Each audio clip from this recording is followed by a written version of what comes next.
আসসালামু আলাইকুম। সকলে কেমন আছেন? তো আপনাদের উদ্দেশ্যে আমি একটা কথা বলি।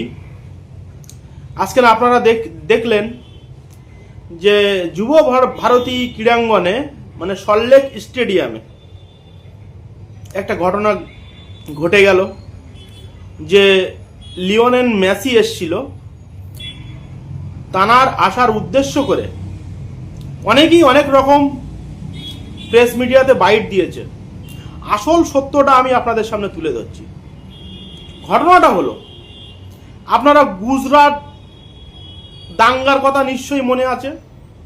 ঠিক যারা সাম্রাজ্যবাদী ব্রিটিশ, যারা ইংরেজদের মতো এই গোটা ভারতবর্ষকে এবং পশ্চিম বাংলাকে শাসন করতে চায়, তানাদেরই এটা একটা ছক।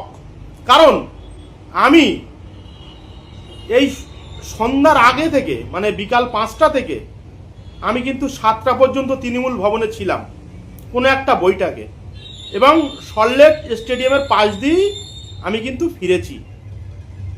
তাহলে আপনারা দেখলেন যে ক্রীড়ামন্ত্রী অরূপ বিশ্বাস, যিনি আমাদের ওয়েস্ট বেঙ্গলের বা বাংলার ক্রীড়ামন্ত্রী, তিনি একজন আমন্ত্রিত ব্যক্তি, তিনি সেখানে গিয়েছিলেন।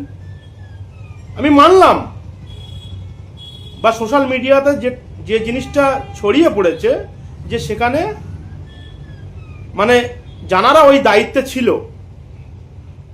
তাদের একটু গাফিলতি ছিল, কিন্তু এই আন্দোলনটা কিন্তু সবাই করেনি।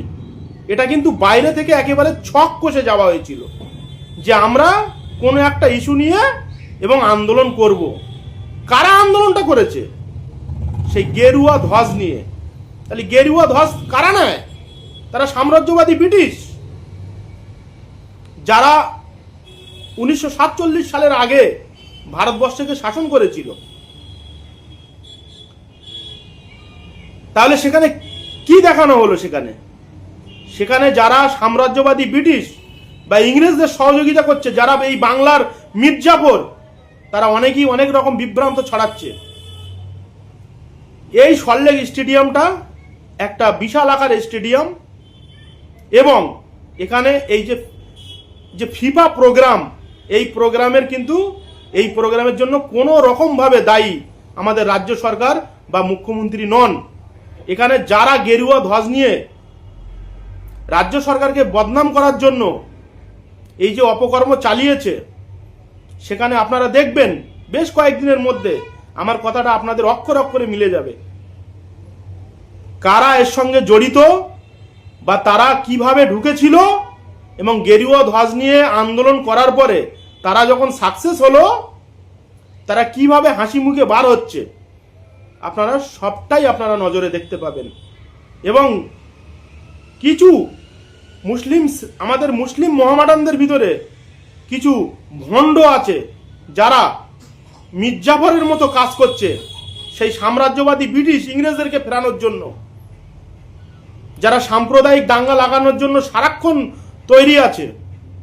তারা তাদের সঙ্গে হাত মিলিয়ে রেখেছে। 2021-এ হাত মিলিয়েছিল, 2026-এ নির্বাচন আসছে, যার জন্য গোটা পশ্চিমবাংলাকে একটা কালিমাদীপ্ত করার জন্য, এবং আমাদের গোটা পশ্চিমবাংলার যিনি মানবিক মুখ্যমন্ত্রী মাননীয়া মমতা ব্যানার্জি মহাশয়া, তানাকে কালিমাদীপ্ত করার জন্য তারা এই ধরনের বিভ্রান্তমূলক কাজে তারা লিপ্ত হচ্ছে। সুতরাং এ নিয়ে আপনারা চিন্তিত হবেন না। 4 থেকে 5 দিনের মধ্যে দেখবেন নিশ্চয়ই এর প্রকৃত যারা দোষী তারা নিশ্চয়ই ধরা পড়বে। হ্যাঁ, এটা বলা যেতেই পারে যে যারা টিকিট কেটে অত্যন্ত টাকা দিয়ে টিকিট কেটে ওই জায়গায় গিয়েছিল, কিন্তু যারা প্রকৃত সমাজকে ভালোবাসে এবং যারা এই বাংলাকে ভালোবাসে তারা কিন্তু চুপ ছিল। কিছু শ্রেণীর যারা সাম্প্রদায়িক এবং এই পশ্চিমবঙ্গকে কালিমাদীপ্ত করতে চায়, যারা সেই ইংরেজদের মতো শাসন ফেরাতে চায় এই ভারতবর্ষে মাটিতে, এই পশ্চিমবঙ্গের মাটিতে, তারা কিন্তু সেখানে আন্দোলনটা করেছিল। সুতরাং এটা একটা খুবই নিন্দনীয় ঘটনা। এর তীব্র ধিক্কার জানাই। যারা প্রকৃত দোষী তারা যাতে আইনের আওতায় এনে খুব শীঘ্রই সাজা পায় তার জন্য দাবি জানাচ্ছি। আর একটা কথা হলো, কলকাতা পুলিশ অত সহজে কিন্তু ছাড়বে না। প্রকৃত যারা দোষী তারা নিশ্চয়ই এর উপযুক্ত শাস্তি পাবে। এবং কাদের দ্বারা এই কাজ হয়েছে না হয়েছে, যারা প্রকৃত, যাদের ভিতরে একটু হলেও কোয়ালিফিকেশন বা লজিক বা এডুকেশন আছে, তারা নিশ্চয়ই জানতে পারবেন যে এই ঘটনার সূত্রপাত ঠিক কোথা থেকে হয়েছে। এই বাংলায় সাম্প্রদায়িক যারা ব্রিটিশ, যারা ইংরেজ, তারা কিন্তু বেশ কিছু চর ছেড়ে রেখে দিয়েছে বাংলাকে কালিমাদীপ্ত করার জন্য। পশ্চিমবঙ্গবাসীর মানবিক মুখ্যমন্ত্রী মাননীয় মমতা ব্যানার্জি মহাশয়কে কালিমাদীপ্ত করার জন্য। সুতরাং আপনারা কোনো চিন্তিত হবেন না, এটা একটা সম্পূর্ণ ভুল। এটা যারা সাম্প্রদায়িক তারাই বাংলাকে কালিমাদীপ্ত করার জন্য এবং বাংলাকে একটা খারাপ জায়গায় নিয়ে যাওয়ার জন্য তারা পরিকল্পনা মাফিক বারবার এই দাঙ্গা লাগানোর জন্য একটা চক্রান্ত করছে। দোষীরা যাতে তদন্ত সহকারে ধরা পড়ে এবং তাদের কঠোর থেকে কঠোর শাস্তির দাবি জানাচ্ছি। সকলে ভালো থাকবেন ও সুস্থ থাকবেন। আসসালামু আলাইকুম।